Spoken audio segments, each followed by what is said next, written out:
crossroads of technology and social impact, Michal Alter has built a platform that redefines corporate social responsibility. As the co-founder and CEO of Visit.org, she's turning corporate engagement into real-world change, connecting companies and their employees with meaningful social impact experiences. In this conversation, Michal shares the journey that led her from the tech world to global advocacy and explores the profound ripple effect of purpose-driven business.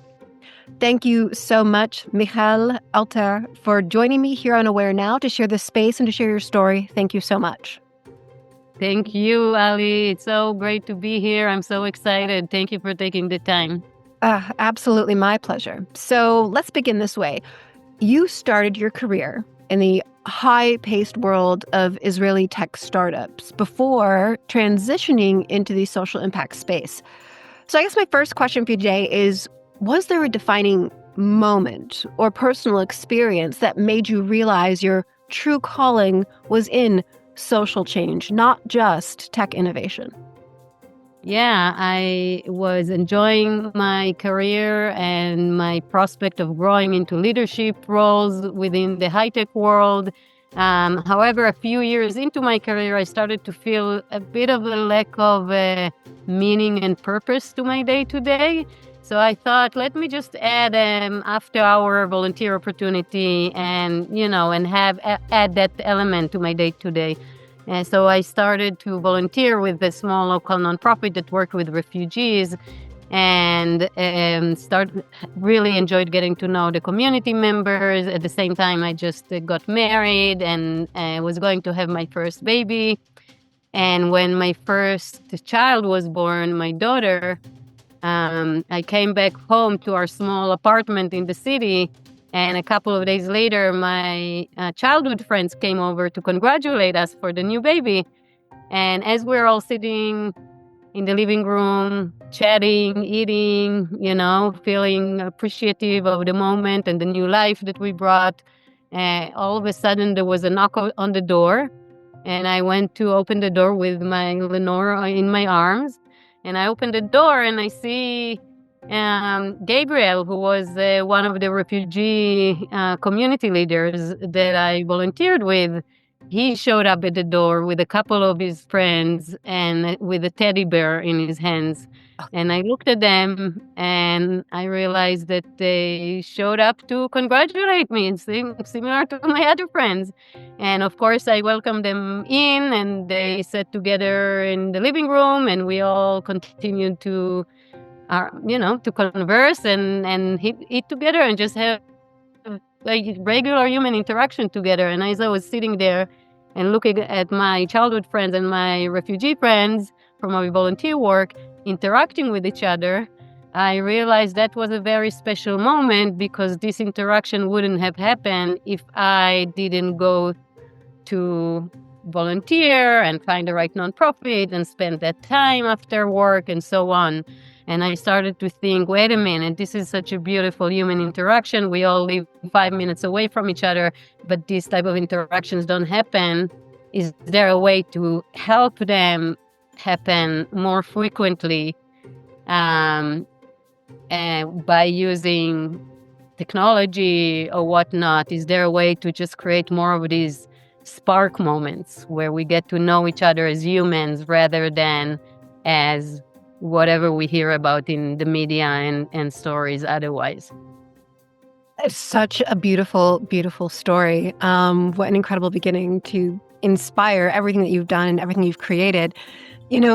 Let's step back again. Let's take a look at these degrees that you had in computer science and East Asian studies and the experience at both the UN and the Women's World Banking. You've built a career at the intersection of technology, business, and global impact. How has your ability to navigate these different worlds shaped the way that you lead Visit.org and the way that you define success today? Yeah, I think that this diverse background and this in-depth understanding of the technology world as well as the nonprofit world as well as different cultures and cultural studies. I think that made me very aware of, in order to have success in creating great human interactions at scale, we really have to be uncompromising in the quality and the attention to details and care that we put into each part of our work in order for these human interactions to be successful. So what do I mean by that? We are a team that is very multidisciplinary, and we have to be really good at our nonprofit relationship and the trust relationship that we build with our nonprofit partners over time. Otherwise, they would not work with us. We have to be really good at the content creation and curation that we put together so that employees have the best experience when they volunteer with us, and they want to come back and do it again and again and get to know more cause areas and more nonprofits. We have to be really good at engineering and user experience so that it all comes together to life online and people want to interact with it and continue to book their next social impact experience with us. And we also have to be really good at approaching the best and the largest corporations in the world and their employees and telling them about the impact that it's going to have on them as a business, as an employer. So this uncompromising approach to quality in each one of these departments, I think, is what makes us so unique and why we are able to provide such high quality experiences, both to our nonprofit partners as well as to our corporate partners and their employees. And when we work with nonprofit partners, quality for us means that it's always going to be an ROI positive experience for them, meaning it's always going to be beneficial for the nonprofit. We never want to put a nonprofit in a position where we ask them to facilitate a volunteer event, but they're not really going to benefit from it. It's just going to be something that they have to do. That's quality on the nonprofit side. Equality on the employee side is employees are going to have an amazing experience. They want to come back again and again. So I think my background as an engineer, and being, as an engineer, it was ingrained in me to always care about scale, but at the same time, never compromise about quality, because it's enough for you to have the tiniest bug in your program for the entire software not to work. And therefore, each one of the parts that we do, we really make sure that quality is always there.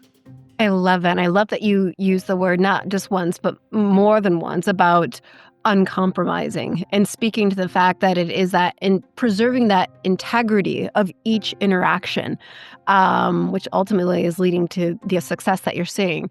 So as the co-founder and CEO of an organization that facilitates global social impact, do you ever feel the burden of expectations, both from the corporate world and from the communities that you serve? I guess, how do you personally process the emotional weight of the work that you do? So the answer is yes. I definitely do feel the weight. It comes and goes. We have highs and we have lows, but I definitely experience the challenging moments, a lot of expectations from all of our different stakeholders, and a lot of times fires are burning everywhere and so on. Sometimes nothing even needs to burn in order for me to feel the weight. So I do my best. I think that really at the end of the day, I just ask myself always, am I doing my best? And if the answer is yes, then I'm good to go, and I'll wake up in the morning and I'll keep going. For me, that's the secret. But behind the scenes, I have an amazing community of family members and friends who are always there for me. And that community is what saves me. And that community is what we also hope to be able to build for our nonprofit partners and our corporate partners and their employees. And then the other thing that also always saves me, and I always share it with my team, is that I have the best team in the world. I have a team that when I speak to them and when I come upset about something, I can share vulnerably and honestly what I care about or what I'm not happy with or what is bad or the feedback that we just received that we are not happy with or whatnot. But we are able to have an honest conversation about it. And I know that we all care about what we do so much that we will all figure it out together. And I can always count on having these conversations with the team members and knowing that together we'll figure it out. And by the way, that's another way in which I love how multidisciplinary we are as a team as well. We all come from different backgrounds and expertise, and we combine it together to make a success. So it's the same thing when we problem solve. We all bring our different perspective together. So I think that shared passion is really one thing that helps me a lot. When I'm in front of external stakeholders, I always know that my team will have my back, and that gets me going for sure. So it's a journey. Yeah. Well, it sounds like it's a beautiful journey, and I just love the authenticity that's there. Everything from the vulnerability to the passion, and that you're all in this together to figure it out together. And that's really beautiful. So Visit.org partners with corporations to create social impact experiences for their workforce. Question now is, can you share a moment or a story where you saw the work truly transform not just communities, but the employees themselves? And how does this shift the way corporations think about their role in making the world better? Yeah. The most memorable moments to me are actually when I see this transformation happens not only on the nonprofit and community member side, but also on the employee side. And one memorable experience that I participated in a while ago was a virtual volunteer opportunity that I joined. And we had a group of employees working with a community of children with special needs. And we had a 1-hour interaction. And towards the end of the experience, I saw that one of the employees was putting a comment in the chat, on the virtual chat, saying that she has been raising a child with special needs for over 18 years now. And she's been working for this company for over 20 years now, and she never felt safe talking about the challenges of that she's been experiencing as a parent of a child with special needs at the workplace. And this was the first time that she felt safe sharing her experience with her colleagues and peers at the end of this experience that we all had together. And seeing how we managed to create a safe space for her to share her personal life with her colleagues for the first time, and seeing how her colleagues reacted and supported her on the chat, and seeing conversation open up, and knowing that this will continue on to, once the virtual event is over, knowing that this will continue on in their future interaction at the workplace was just was heartbreaking and but also heartwarming at the same time, knowing that we managed to create that moment, that spark moment for her and for her colleagues. So I think that for our corporate partners, just being able to provide to their employees the ability to be seen, to create that safe environment, to be seen as humans and to be seen as what they are experiencing both at the workplace as well as at home. I think that's something that will always continue to keep their employees coming and feeling a sense of belonging and feeling that their workplace is giving them the opportunity to bring who they are to the workplace. Yeah, that's so beautiful. So I love that this work specifically, when it's cause related, it does open up these channels that have a tendency to drive dialogue that wouldn't have happened otherwise. So that's phenomenal. There is one more question that I have for you today, and it's looking forward. If you could fast forward 20 years beyond the numbers and metrics of success, what's the one thing you hope visit.org has changed in the world. And on a personal level, how do you hope this journey has changed you? I hope that nonprofits and the community members they serve will become an integral part of the global economy in a way where they serve their unique expertise and their unique value of the trust relationship that they have with their community members, and that unique access that they have to understanding the local culture, that all of that will be integrated into day-to-day of the global economy instead of being separated as it is right now. So both in terms of not only giving, but really in terms of a mutual beneficial interaction, learning from each other, interacting with new communities, different interactions across different communities, and so on. So that's kind of the ecosystem that I have in my head that I envision for the future of the world when Visit.org continues to grow. On a personal level, just that I feel confident to continue pursuing the change that I want to see in the world, just continuing to be confident to pursue that and finding the people to do it with, and believe in ourselves that this is what the world needs, and we're going to make it happen.